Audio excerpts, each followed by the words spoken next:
Pemirsa, keberadaan tempat pembuangan akhir atau TPA Bengkala di Desa Bengkala, Kecamatan Kubu Tambahan, kini kondisinya sudah melebihi kapasitas dan dikhawatirkan akan tidak lagi mampu menampung lebih banyak sampah lagi. Pemerintah didesak segera mencari solusi mengatasi persoalan ini. Beginilah kondisi TPA Bengkala, Kecamatan Kubu Tambahan. Sejumlah pemulung tampak mengais-ngais tumpukan sampah yang telah menggunung di satu sudut tempat pembuangan akhir sampah di Desa Bengkala, Kecamatan Kubu Tambahan. Hampir 200.000 ton sampah kini telah memenuhi TPA Bengkala.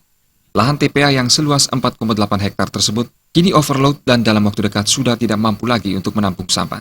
Setiap harinya sedikitnya 400 meter kubik sampah dari seluruh Buleleng dibuang di TPA Bengkala, di mana 80% diantaranya merupakan sampah rumah tangga, sisanya 20% merupakan sampah pasar dan sampah perkantoran. PLT Kadis DKP Kabupaten Buleleng, Nyoman Genep mengatakan, ada dua opsi yang akan dilakukan lingkungan hidup dengan memperluas lahan seluas 2 hektar atau membeli mesin pengolahan sampah yang akan ditempatkan di TPA.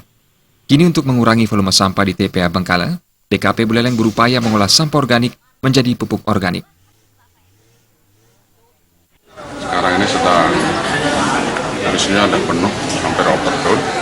Langkah kita yang akan lintas lingkungan hidup ambil ke depannya yaitu bagaimana mulai melakukan pemilahan di transfer depo. Kadang-kadang di Seroja itu transfer depo mulai kita olah organiknya, kita langsung jadikan kompos di transfer depo.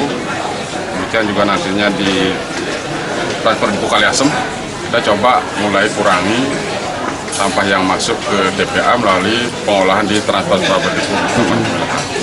Kemudian untuk desa-desa yang kita sudah bantu TPS 3R atau TPS itu sebaiknya mulai lebih optimal mengoperasionalkan TPA. Nyoman Genep berharap masyarakat semakin sadar bahwa masalah sampah merupakan bahaya yang besar bagi kesehatan dan lingkungan. Komang Yuda